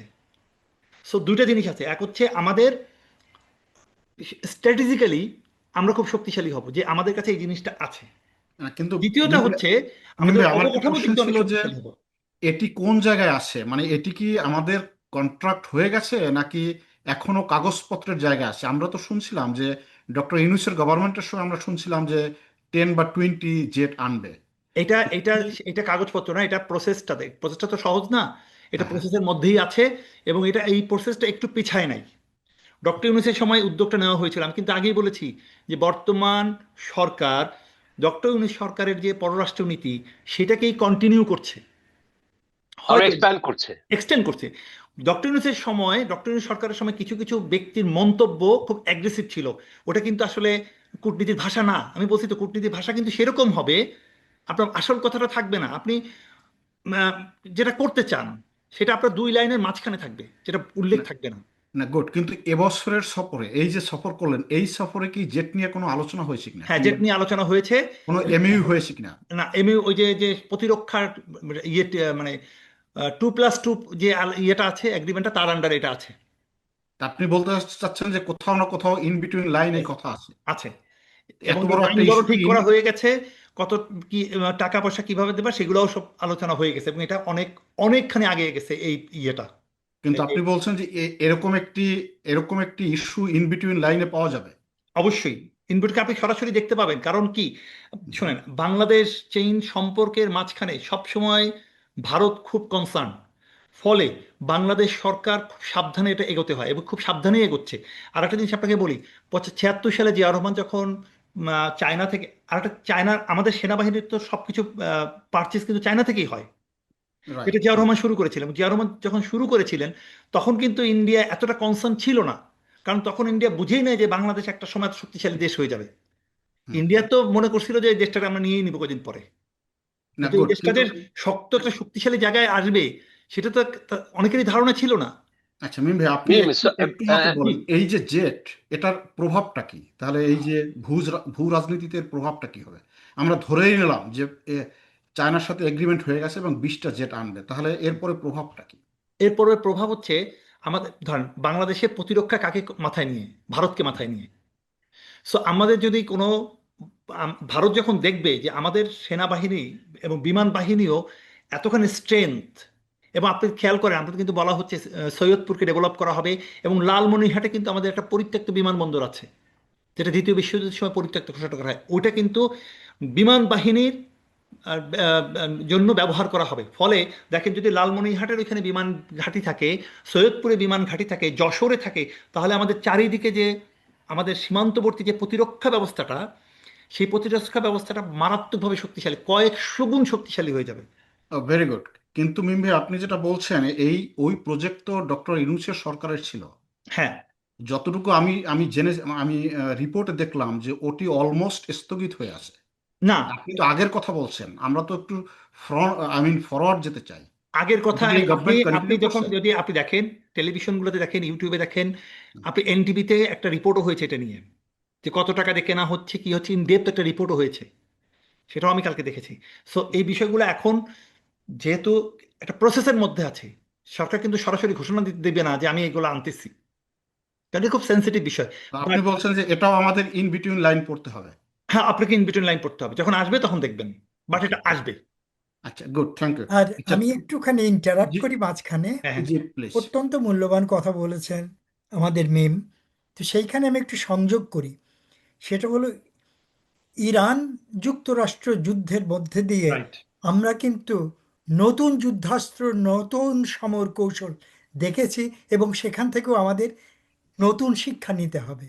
যে কেবলমাত্র এয়ারক্রাফট, নেভাল ফোর্স থাকলে যে প্রতিরক্ষা শক্তিশালী হবে তা কিন্তু না। ইরান বুঝিয়েছে যে না, প্রতিরক্ষা নানান পদ্ধতি অবলম্বন করা যেতে পারে, নতুনভাবে নতুন সমর কৌশল ইরান শিখিয়েছে। সেই থ্যাংক ইউ। কৌশলগুলিও আমার মনে হয় না যে বাংলাদেশ সেনাবাহিনী, নৌবাহিনী এরা লক্ষ্য করেনি। দারুণভাবে অবশ্যই, সেটা লক্ষ্য করেছে, এবং সেইভাবেই আমরা এগুচ্ছি। অবশ্যই, অবশ্যই। হ্যাঁ, আরেকটা থ্যাংক ইউ জিনিস কি তালুকদার আমি ভাই। অ্যাড করবো এখানে একটু, সাদত ভাই, হ্যাঁ। তালুকদারের সাথে একটা জিনিস আপনি খেয়াল করেন, এখানে একটা ইরান যুদ্ধ কিন্তু বিশ্ব রাজনীতির ফেনোমেনাটাকে চেঞ্জ করে দিছে। হুম, হুম। দেখেন, ভারত, আপনার 9/11-এর পরে কিন্তু অনেকটা এরকম, আমেরিকা ভারতের কাছে বাংলাদেশকে লিজ দিছিল, মানে ভারতের চোখ দিয়ে আমেরিকা বাংলাদেশকে দেখতো। আজকে কিন্তু সেই জায়গা থেকে বেরিয়ে আসছে আমেরিকা। এবং ট্রাম্প কিন্তু কদিন আগে চায়না সফর করছে। চায়না সফর করার উদ্দেশ্য কি? আমেরিকা এখন চায়নাকে ঠেকাইতে ইন্ডিয়াকে আর ব্যবহার করবে না, ওরা সরাসরি ডিল করবে। যদি আমেরিকার সাথে চায়নার সরাসরি সম্পর্কটা স্ট্রেংথেন হয়, সেটা আমাদের জন্য অনেক লাভজনক। কারণ ভেরি গুড। তখন ইন্ডিয়ার ওই দাদাগিরিটা অনেকখানি কমে যাবে। আচ্ছা, থ্যাংক ইউ ফলে মিম ভাই। আমাদের সঙ্গে যদি চায়নার ভালো সম্পর্ক হয়, কানেক্টিভিটিটা বাড়ে, সেটাতে আমেরিকার মাথা ব্যথা কখনোই হবে না, যেটা আপনি একটু আগে কনসার্ট বলছেন, টুকু ভাইকে প্রশ্ন করেছিলেন। Very good. টুকু ভাই, আপনার কাছে এই প্রসঙ্গটা যখন আসলো, একটু যদি আপনি বিষয়টা বলতেন যে এই যে ইরান যুদ্ধের যে ব্যাপারটা আসছে, আমরা যদি এভাবে দেখি যে ইরান এদিকে ইউএসএ এবং ইসরায়েল, এই যে যুদ্ধটা হয়েছে সেই যুদ্ধে পাকিস্তান শান্তি চুক্তিতে অসাধারণ ভূমিকা রেখেছে, এবং চীনের ভূমিকা কি সেটা যেভাবে মিম ভাই বলেছেন যে ইন বিটুইন লাইন আমরা অনেকেই বুঝতে পারি। এই যে একটি গ্লোবাল চেঞ্জ হচ্ছে, এর মধ্যে আমাদের প্রধানমন্ত্রী তারেক রহমানের যে চীন ভিজিট, এর এর এর কোনো প্রভাব আছে কিনা, মানে আমাদের পররাষ্ট্রনীতিতে, আমাদের আঞ্চলিক রাজনীতিতে, ভূ রাজনীতিতে কোনো প্রভাব আছে কিনা এই যুদ্ধটা এবং পরবর্তী স্টেপগুলো? অনেক ধন্যবাদ। তবে আমি এই আপনার প্রশ্নটার উত্তর দেওয়ার আগে আমি একটু মিমের যেই লাস্ট যে কথাটা বললো যে আমেরিকা ইন্ডিয়াকে বাদ দিয়ে চায়নার সাথে সরাসরি সম্পর্ক তৈরি করবে, এখানে আমার একটু সন্দেহ আছে, যদিও এটা with all due respect with Mim. কারণ চায়নাতে যাওয়া মানে এই নয় যে তারা চায়নার সাথে সম্পর্ক তৈরি করতে চাচ্ছে, বিকজ আমেরিকা নোজ যে এখন চায়না ইজ দেয়ার রাইভাল। হুম। এবং তারা বিভিন্ন রকমের স্টেপ নেবে যে চায়নাকে প্রতিহত করার জন্য। তো অতএব চায়নার সাথে বন্ধুত্ব করতে যাচ্ছে এটা আমার মনে হয় না। এবং ভারতকে দিয়ে এবং অন্যান্য আঞ্চলিক শক্তিকে দিয়ে চায়নাকে রহিত করার চেষ্টা করেছে এবং করবে বলে আমার ধারণা। এবার ইরান এবং আমেরিকা ইসরায়েলের যে যুদ্ধ, এটা তালুকদার হয়ে বলেছে, absolutely it has reshaped the whole perspective in the world. সারা সারা বিশ্বের অনেক কিছুই অনেক কিছু পাল্টে দিয়েছে। আপনি বলেছেন যে পাকিস্তান চমৎকার একটা মধ্যস্থতাকারী ভূমিকা রেখেছে, কাতার রেখেছে।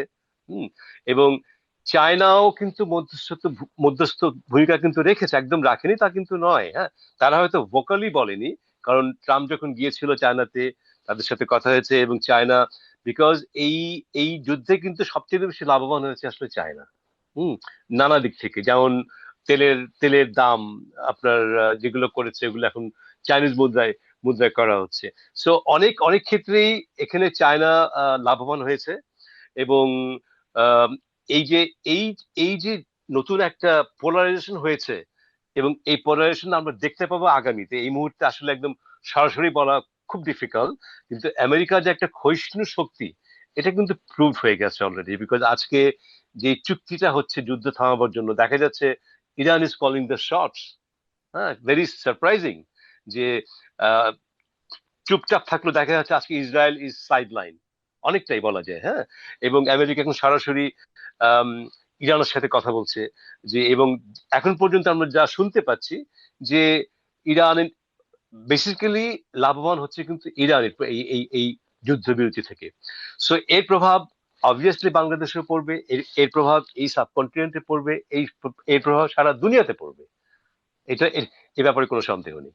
হ্যাঁ, টুকু ভাই, আমি একটু জানতে চাচ্ছিলাম যে আসলে বাংলাদেশের পররাষ্ট্র নীতির ক্ষেত্রে কোনো প্রভাব পড়বে কিনা এই যুদ্ধ এবং যুদ্ধ পরবর্তী যে প্রেক্ষাপট, নতুন পৃথিবী, এটা কি বাংলাদেশের পররাষ্ট্র নীতিতে কোনো প্রভাব পড়বে কিনা?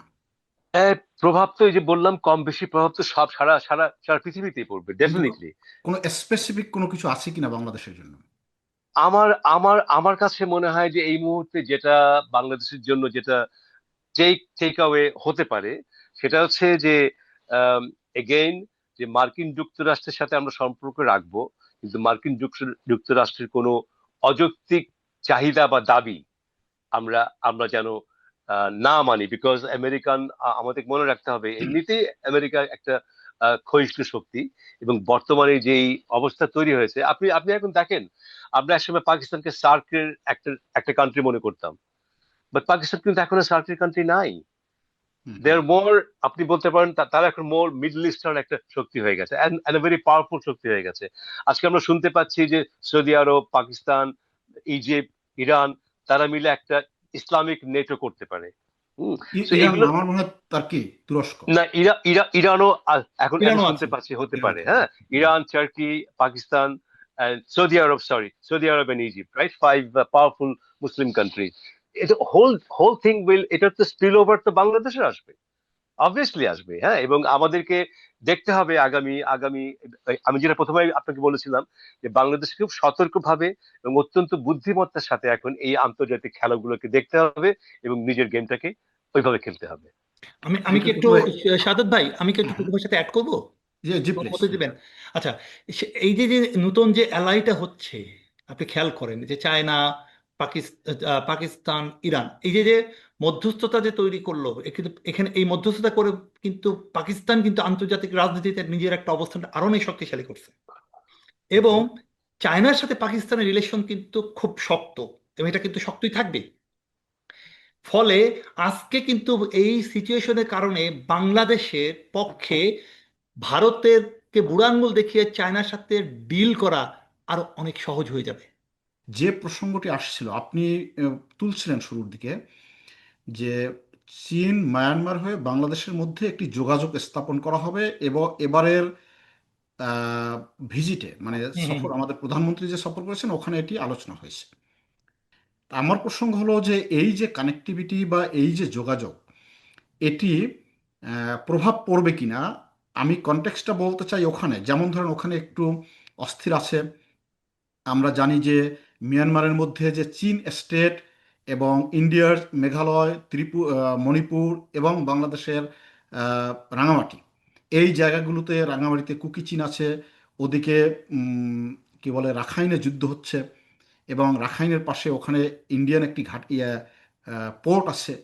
এই যে জায়গাটিতে একটি যুদ্ধ যুদ্ধর মতো একটি প্রেক্ষাপট আছে ওখানে। আর এই যে কানেক্টিভিটি দেওয়া হলো, এই মিলে বাংলাদেশের উপর এর কোনো প্রভাব আছে কিনা, নেগেটিভ প্রভাব আছে কিনা। বাংলাদেশের প্রভাব আছে, সেটা নেগেটিভ না, সেটা মারাত্মকভাবে পজিটিভ। হ্যাঁ জি, প্লিজ যদি একটু কিভাবে? বলেন। দেখেন, ওই যে জায়গাগুলোকে আপনি বলছেন যে অস্থিরতা আছে, প্রত্যেকটা অস্থিরতা কিন্তু চীনের সম্পূর্ণ নিয়ন্ত্রণে। মজার বিষয় দেখেন, মায়ানমারের সরকারও চীনের নিয়ন্ত্রণে, মায়ানমারের বিরুদ্ধে যে কোচিন যারা যুদ্ধ করছে বা যারা আন্দোলন, তারাও কিন্তু চীনের নিয়ন্ত্রণে। তার মানে ওই পুরো জোনটাই হচ্ছে চীনের একেবারে নিয়ন্ত্রণে। এখন আপনি যদি এখানে কানেক্টিভিটি করেন, কানেক্টিভিটি করলে কি হবে, ওই জায়গাগুলো ইকোনমিক ডেভেলপমেন্ট হবে। এবং যখনই কিন্তু কোনো এলাকার মিম ভাই, আমি ইকোনমিক, আপনাকে একটু নোট দিতে চাই যে আপনি যদি আজকে গুগলে গিয়ে কোথাও গিয়ে দেখেন যে এই যে রাখাইনে যে যুদ্ধ হচ্ছে, হুম, চীন স্টেটে যে যুদ্ধ হচ্ছে, হুম, তাদের যদি আর্মস গুলো দেখেন তাহলে আপনি পরিষ্কার বুঝবেন যে ওটি কতটা চীনের প্রভাব, কতটা বাইরের প্রভাব। ওকে, আমি হ্যাঁ, হ্যাঁ, আমি আপনার কথাটা বুঝতে পারছি। বাইরের প্রভাব হলেও ধরে শুধু অস্ত্র দিয়ে বাইরের প্রভাবকে নিয়ন্ত্রণ করা যায় না। ওইখানে চীনের প্রভাবকে অতিক্রম করে আমেরিকা বা ইন্ডিয়া প্রভাব বিস্তার করা এটা একেবারেই অসম্ভব। এবং একটু আগে আমরা যে আলোচনা করছিলাম যে ইরান যুদ্ধ পরবর্তী যে অবস্থানটা দাঁড়িয়েছে বিশ্ব রাজনীতিতে, তাতে করে সেটা এখন আমেরিকার জন্য আরো বেশি কঠিন। ফলে ওখানে অস্ত্র যেভাবেই দেখ না দেখ, কে কোথা থেকে আসুক বা না আসুক, যে রাজনৈতিক প্রভাবটা কিন্তু চীনের থাকবে। এবং আমি বা মূল জায়গাটা আসি, কানেক্টিভিটি যখনই আপনি দিবেন, যে কোনো ডেভেলপমেন্টের জন্য কানেক্টিভিটি জরুরি। এবং যখনই ইকোনমিক ডেভেলপমেন্ট হয় তখন অস্থিরতা কমে যায় একটা দেশের। যেমন ওই অঞ্চলের দেশগুলো স্বাধীনতা কেন চায়? কারণ সেভেন সিস্টার মনে করে যে তারা অর্থনৈতিকভাবে ডিপ্রাইভ দেন মুম্বাই কিংবা দিল্লির চেয়ে। ফলে একই দেশ হয়ে কেন মিজোরাম এত পিছায় থাকবে? Due to economic. তার মানে মূল জায়গাটা হচ্ছে ইকোনমিক ডেভেলপমেন্ট। এখন যদি আজকে মিজোরাম যদি নয়াদিল্লির সমান্তরালে ইকোনমিক্যালি ডেভেলপড হয়, তাহলে তারা কিন্তু কখনো ভারত থেকে বিচ্ছিন্নতাবাদী প্রশ্ন, বিচ্ছিন্ন হবার কোনো চিন্তাই করবে না। ফলে যখন আপনি কানেক্টিভিটি দেবেন, যে জায়গায় যে কানেক্টিভিটি যাবে সেখানে ইকোনমিক ডেভেলপমেন্ট হবে। তার চেয়ে বড় ইম্পর্টেন্ট কথা, একটা আলোচনা, একটা ছোট্ট জিনিস এসেছে রোহিঙ্গাদের সাথে আলোচনার ক্ষেত্রে বা রোহিঙ্গা প্রশ্নে আলোচনার ক্ষেত্রে চীন কিন্তু কখনোই কোনো ধরনের হ্যাঁ বাচক কোনো শব্দ বলে নাই, এবার বলেছে। এবং এই রোহিঙ্গা কিন্তু বাংলাদেশের জন্য একটা বড় কনসার্ন, এবং এটা পুরোপুরি নির্ভর করছে চীনের উপর। এই কানেক্টিভিটির সাথে এই রোহিঙ্গা ইস্যুটা মারাত্মকভাবে জড়িত। গুড। ফলে আমরা আমাদের মিম ভাই, গুড। আপনার বাংলাদেশ যদি এটাকে ডিল করতে পারে, বাংলাদেশ যদি হ্যাঁ, বিষয়টাকে ডিল করতে পারে, এবং আপনি জানেন যে চীনের যে অঞ্চলটার কথা বলে কানেক্টিভিটিতে সরাসরি, এখানে কিন্তু বাংলাদেশের ব্যবসা বাণিজ্য বিস্তারের বিশাল সুযোগ আছে, ডেফিনেটলি বিশাল সুযোগ ডেফিনেটলি আছে।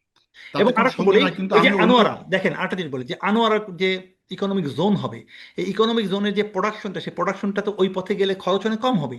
আরও আছে আমাদের যে ডিপ সি পোর্টের কথা আমরা বলা হচ্ছে, চায়নায় কিন্তু চায়নার ইস্ট পার্ট, পূর্ব অঞ্চল ছাড়া কোথাও কিন্তু সমুদ্র বন্দর নাই। অনেক বড় চায়না, কিন্তু চায়নার যদি আপনি পশ্চিম অঞ্চলে যান, ওটা কিন্তু কার্যত ল্যান্ডলক, যে কারণে তারা পাকিস্তানে গোয়াতে বন্দর ব্যবহার করতে চাচ্ছে। এখন যদি আমরা আমাদের যে ডিপ সি পোর্ট হবে, এই পোর্টটা যদি ব্যবহার করতে পারি বা ওরা ব্যবহার করতে পারে, আমরা ইকোনমিক, অর্থনৈতিকভাবে উন্নত করব, গেইনার হব। এবং সেই সাথে চীন কিন্তু অনেক কম খরচে অনেক সহজে ওই পথ দিয়ে তাদের ওই অঞ্চলে ডেভেলপমেন্টে কিন্তু কাজ করতে পারবে। না, ফলে এটা কিন্তু অবশ্যই একটা উইন উইন সিচুয়েশন।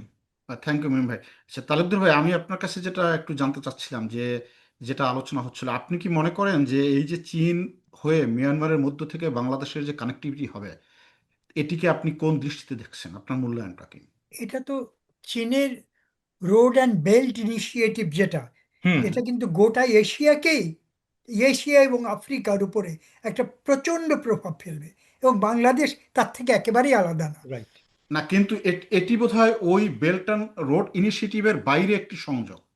না, আপনি একটু এখানে একটু বলি, উল্লেখ বাইরের রাখেন। ঠিক না। বা এই রোড অ্যান্ড ইনিশিয়েটিভে প্রথমে ভারতকে রাখা হয়েছিল, কিন্তু ভারতের এই ব্যাপারে চরম আপত্তি থাকার কারণে ওটাকে বাদ দেওয়া হয়েছে। ভারতকে বাদ দিয়ে আলাদাভাবে বাংলাদেশ, মিয়ানমার এবং চীনকে করা হয়েছে। এটা কিন্তু ওই রোড অ্যান্ড, ওটার নাম হয়তো বেল্ট, আলাদা, বাট একই জিনিস, ওই কুমদুম দিয়ে যাওয়াটা, হ্যাঁ, রাস্তাটা তাহলে না, আমরা একটু ওটি নিয়ে কিন্তু একটু বিতর্ক আছে যে আসলে ওটি এবং এটি, এই যে সংযোগের কথা বলা হয়েছে আলাদা করে, আমার আমার যতটুকু আমি বুঝেছি যে এটি একটি আলাদা প্রজেক্ট। আমি অত্যন্ত আশাবাদী, আমি অত্যন্ত আশাবাদী যে কোনো ইনিশিয়েটিভ, রোড ডেভেলপমেন্ট, কানেক্টিভিটি, যেভাবে মিম বলল, একটা অঞ্চলকে ইকোনমিক্যালি সাংঘাতিকভাবে ডেভেলপ করে ফেলে। ভারতও কিন্তু চেয়েছিল গত 15 বছর শেখ হাসিনার রাজনৈতিক ক্ষমতার অপব্যবহারের মধ্য দিয়ে ভারত অনেক সুবিধা নিয়েছে। শেখ হাসিনা নিজেও স্বীকার করেছেন যে হ্যাঁ, আমরা ভারতকে যা দিয়েছি আমরা সেটা অকল্পনীয়। যতগুলো পথ বাংলাদেশের ভেতর দিয়ে পূর্বাঞ্চলকে কানেক্ট করার জন্য যে কানেক্টিভিটি তারা তৈরি করার পথে ছিল বা করেছিল বা করেছে, তাদের যে পরিকল্পনা ছিল, তাতে বাংলাদেশের সার্বভৌমত্বই কোনোভাবে রক্ষা করা যেত না। আজ সেই জায়গাতে আমরা অনেকটা এখন নিরাপদ, এবং চীনের সঙ্গে যদি আঞ্চলিক সম্পর্ক আরও শক্তিশালী হয়, ভূ রাজনীতিটা শক্তিশালী করা যায়, আমাদের সঙ্গে সম্পর্ক শক্তিশালী করা যায়। আমরা ভারতের সঙ্গে বৈরী না, কিন্তু বন্ধু হিসেবে, প্রতিবেশী হিসেবে সেই সম্মান দিয়ে তাদের রাজনীতি করতে হবে। সেই জায়গাটিতে আমরা পৌঁছবো বলে আমি আশাবাদী। Thank you. টুকু ভাই, আপনার কাছে আজকে লাস্ট প্রশ্ন, আমি একটু প্রশ্ন, এই একই প্রশ্ন আমি একটু গ্রাউন্ডটা বলি যে ধরুন ওখানে যে চীন স্টেট, মানে মিয়ানমারের চীন স্টেট এবং নাগাল্যান্ড, সরি এটা হলো মিজোরাম এবং মণিপুর, এই তিনটা জায়গার যদি আপনি ধর্মীয়, আই মিন যারা ধর্ম পালন করে তাদের তাদের রেশিওটা যদি দেখেন যে কোন ধর্মের মানুষ ওখানে মেজরিটি, এবং যদি বর্তমান যুদ্ধটা দেখেন যে যুদ্ধটা হচ্ছে তারা কাদের ইনফ্লুয়েন্সে যুদ্ধ করছে, এবং সেই ইনফ্লুয়েন্সটা কি চীনের প্রধান প্রতিদ্বন্দ্বীর সাপোর্ট আছে কিনা, এই বিষয়গুলো যদি এই বিবেচনায় আপনি নেন, তাহলে কি এরকম কিছু হতে পারে কিনা যে একটি পার্শ্ববর্তী একটি যুদ্ধ, সেটি এই যে কানেক্টিভিটি এর মধ্য দিয়ে বাংলাদেশের এই যুদ্ধের কোনো প্রভাব পড়তে পারে কিনা? আমরা ইকোনমিক ডেভেলপমেন্ট হবে এটা আমরা মেনে নিলাম, কিন্তু অন দ্য আদার সাইড এটা হতে পারে কিনা, আপনার মূল্যায়নটা কি? অনেক ধন্যবাদ। এবং আমার মনে হয় যে মিম এবং তালুকদার ভাই দুজনই খুব চমৎকার আম, কতগুলো মূল্যবান কথা বলেছে। এবং আপনিও যেটা বলেছেন যে তারা মূলত কমার্শিয়াল বেনিফিটের কথাটা বলেছে, which is very true. But আমি অন্যভাবে দেখি কিন্তু, শাহাদাত, ধরুন আমাদের সাথে কিন্তু চায়নার কিন্তু কোনো বর্ডার কানেক্টিভিটি নাই, ঠিক আছে? আমাদের আমাদের যদি আপনার চায়নার সাথে কোনো সরাসরি মানে কি বলবো, আপনার রোড কমিউনিকেশন করতে হয়, তাহলে it has to B through India on the north, correct? হ্যাঁ, কারণ আর তো কোনো জায়গা নেই। So, আমাদের চারদিকেই আপনার মূলত ভারত, শুধু একটা মাত্র জায়গা আছে, Myanmar. So if you think about it, যে আমাদের সাথে যখনই চায়নার সাথে একটা সরাসরি একটা সড়ক যোগাযোগ হবে, কমার্শিয়াল যে বেনিফিট গুলো আছে সেগুলো তো অ্যাবসলিউটলি অ্যাবসলিউটলি ইনক্রেডিবলি কারেক্ট। কিন্তু এই সাথে সাথে কিন্তু আমাদের একটা স্ট্র্যাটেজিক একটা আরেকটা কিন্তু বেনিফিট হবে, যে আমাদের সাথে চায়নার একটা সরাসরি সড়ক বন্ধন হবে। যেটা আমাদের সামরিক রাজনৈতিক ক্ষেত্রেও কিন্তু কাজ করতে পারে। আপনি বলছেন নেগেটিভ ওয়েতে যে মিজোরাম বা ওগুলো ওইসব ওইসব জায়গায় যে যুদ্ধগুলি হচ্ছে, যে সংগ্রামগুলো হচ্ছে, যে সেগুলো মোটামুটি ভাবে আমরা ধরে নিতে পারি যে সেখানে হয়তোবা মার্কিন, আপনি নাম উচ্চারণ করেননি, হয়তোবা তাদের তাদের কিছু আহ, প্রণোদনা থাকতে পারে, সেখানে কিছু সাপোর্ট থাকতে পারে। হ্যাঁ, তো এগুলো আসলে ভূ রাজনৈতিক ক্ষেত্রে অনেক কিছু সম্ভব। কিন্তু আমার কথা হচ্ছে আমাদের আমাদের যে স্বার্থ, আমাদের স্বার্থের ক্ষেত্রে যদি আমরা একটা এই রোড সংযোগটা করা যায়, সেটা অর্থনৈতিক ক্ষেত্রে তো একটা একটা বিপ্লব ঘটাবেই, সেই সঙ্গে সঙ্গে আমাদেরকে এই চায়নার সাথে সরাসরি ল্যান্ড কানেকশন যুক্ত করবে আমাদেরকে। আরেকটা কথা যেটা মিম বলেছে, যে যত কিছু বলেন না কেন, মিয়ানমার কিন্তু এখনো কিন্তু চাইনিজ ইনফ্লুয়েন্স অসীম। এবং এই এই চায়নাতে নিজের স্বার্থে তখন চাইবে যে মিয়ানমারের সাথে আমাদের সম্পর্কটা একটু ভালো হোক। হুম, এই রোহিঙ্গা ইস্যু বলেন বা অন্যান্য যে ইস্যুগুলি আছে, তখন চায়না তখন তাদের নিজেদের স্বার্থেই এগুলোকে সলভ করার জন্য আরো বেশি উদ্যোগী হবে। তাই না মিম? তাই না অবশ্যই তাকদীর ভাই? অবশ্যই জি অবশ্যই। জি আমার আমার তাই মনে হয়। সো সো এই এই যোগাযোগটা আমাদের জন্য শুধু ইকোনমিক্যালি মানে মারাত্মক ভালো একটা কিছু না, এতে এ থেকে আমরা রাজনৈতিক এবং সামরিক দিক থেকেও আমরা একটা ভালো অবস্থানে থাকতে পারবো বলে আমার বিশ্বাস। আচ্ছা, আমি একটু অ্যাড করি। ধরেন এই যে কানেক্টিভিটি সবসময় কিন্তু ডেভেলপমেন্টই করে, কিন্তু আমরা ভারতের যে কানেক্টিভিটি চাইছিল সেটা আমরা বিরোধিতা কেন করেছিলাম? কারণ দেখেন, ভারতের যে কানেক্টিভিটি তারা কিন্তু শুধু পুরোটা তারাই চায়। আমাদের অর্থ উপদেষ্টা ছিলেন মশিউর রহমান, তিনি আমাকে নিজে বলেছেন, আমার কাছে এখনো ভিডিওটা আছে, যে ভারতকে ট্রানজিট দিয়ে যারা টাকা চায় তারা অসভ্য, আওয়ামী লীগ কোনো অসভ্য হ্যাঁ হ্যাঁ, এটা তো একটা ওপেনলি বলেছিলেন। ওপেনলি হ্যাঁ। বলছেন। সো হুম। ওই যে যে ভাবমূর্তি, ওই যে মানসিকতা, ওই মানসিকতার মধ্য দিয়ে আমরা কানেক্টিভিটি কোনো ভালো কিছু দেয় না। কিন্তু এই কানেক্টিভিটি যখন উইন উইন সিচুয়েশন হয় তখন উভয় পক্ষ কিন্তু লাভবান হয়। আমরা লাস্ট মন্তব্য শুনবো তালুকদার ভাই, আপনার কিছু এক্ষেত্রে বলার আছে কিনা? না, এক্ষেত্রে ওনারা খুব মূল্যবান কথা, টুকু ভাই এবং মেম দুজনেই ভালো কথা বলেছেন, এবং আমিও এটাই বিশ্বাস করি যে কানেক্টিভিটি যেটি চায়না চাচ্ছে, বা যে কানেক্টিভিটি বা করিডোর, কানেক্টিভিটি এবং করিডোর এ দুটো শব্দ মধ্যে বিস্তর ব্যবধান রয়েছে। করিডোরকে ভারত ব্যবহার করত কানেক্টিভিটি হিসাবে, এই শব্দটি ব্যবহার করত, কিন্তু আমরা সেটি করতে চাইছি না। Connectivity is connectivity, connectivity is not corridor.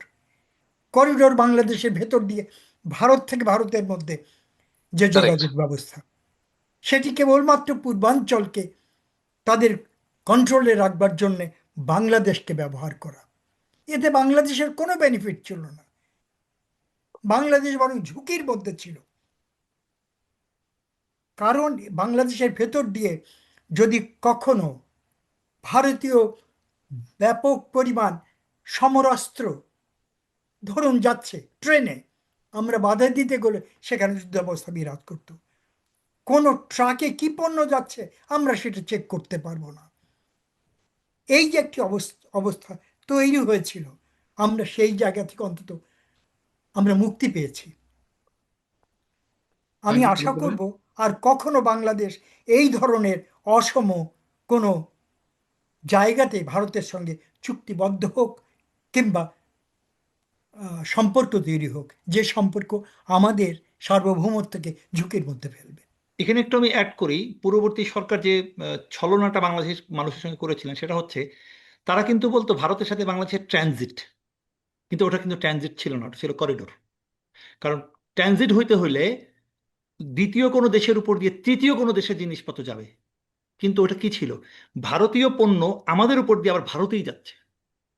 So ওটা ছিল করিডোর। আর এখন যে কানেক্টিভিটি কথা বলেছে এটা কিন্তু ট্রানজিট, বাংলাদেশ থেকে প্রোডাক্ট পণ্য মিয়ানমারের উপর দিয়ে তৃতীয় দেশ চায়নায় যাবে তৃতীয় কোনো দেশে বা বহির্বিশ্বে যাবে। যাবে দিস ইজ টোটালি ডিফারেন্ট, এবং এখান থেকে বেনিফিশিয়ারি হওয়া যায়। আমরা যেটা আমরা নেপাল এবং ভুটানের ক্ষেত্রে ইন্ডিয়ার কাছে বারবার চেয়েছি, কিন্তু ইন্ডিয়া কিন্তু দেয়নি, ইন্ডিয়া কখনো আমাদের দেয়নি। আচ্ছা টুকু ভাই, আমরা মিম, আজকে একটা আলোচনা একটা কারেকশন তোমাকে। জি জি। সেটা হলো, তুমি বলেছো যে তুমি এইমাত্র বললে যে তোমার আম, আগের সরকার, কিন্তু আসলে ওটা ও তো আছে আগের না, সরকার আওয়ামী ছিল লীগ না। সরকার আছে। হ্যাঁ, আচ্ছা ধন্যবাদ ঠিক টুকু আছে, ভাই। হ্যাঁ হ্যাঁ। টুকু ভাই, আমরা শেষ করব আপনার লাস্ট মন্তব্য থেকে। যেমন ধরুন, আমরা শুরু করছিলাম আমাদের প্রধানমন্ত্রী তারেক রহমানের চীন ভিজিট নিয়ে। আমরা অনেক প্রাপ্তির কথা শুনলাম। আপনার কি মনে হয় যে এই ভিজিটে কোনো অপ্রাপ্তি আছে বাংলাদেশের? আপনি আশা করছিলেন কিন্তু কিন্তু হয়নি। এখন পর্যন্ত এখন পর্যন্ত আমি বলবো, যেটা মিম খুব সুন্দর একটা কথা বলেছে, লাইন বিটুইন দ্য লাইনস। হুম।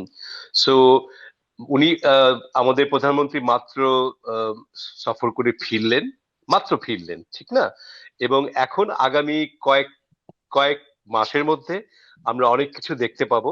এবং আমি আমি অত্যন্ত পজিটিভ, আমি অত্যন্ত হ্যাপি উইথ সোফার, যা দেখতে পাচ্ছি, যা শুনতে পাচ্ছি, তাতে আমি অত্যন্ত আশান্বিত যে আমাদের সামনে এই চীনের সাথে একটা চমৎকার সম্পর্ক তৈরি হচ্ছে। বাট এগেইন আবারও বলবো যে not at the expense of any other country. আমরা সবার সাথে বন্ধুত্ব চাই, এবং সেটা আমাদের সরকার বারবার বলছে যে আমরা কারোর সাথে বৈরিতা চাই না, কিন্তু আমাদের স্বার্থ প্রথম, বাংলাদেশের স্বার্থ ফার্স্ট। এবং যে কয়টা চুক্তি হচ্ছে, যা যা আমরা দেখতে পাচ্ছি, শুনতে পাচ্ছি, প্রত্যেকটা বাংলাদেশের স্বার্থকে সমুন্নত করবে। সো আমার মনে হয় এটা একটা চমৎকার একটা ভিজিট হয়েছে, and we are looking forward to C the benefit. আজকের আলোচনা আমরা এখানে শেষ করব। এই ধন্যবাদ আলোচনা আপনাকে আপনার সাদু। উপস্থিত হওয়ার জন্য আপনাদেরকে অশেষ ধন্যবাদ। আমাদের যারা অনুষ্ঠান দেখবেন, দর্শকদের অনেক অশেষ ধন্যবাদ জানিয়ে আমরা আজকের মতো এখানে শেষ করছি। থ্যাংক সবাইকে ইউ। ধন্যবাদ, আপনাকে ধন্যবাদ। সালাম আলাইকুম।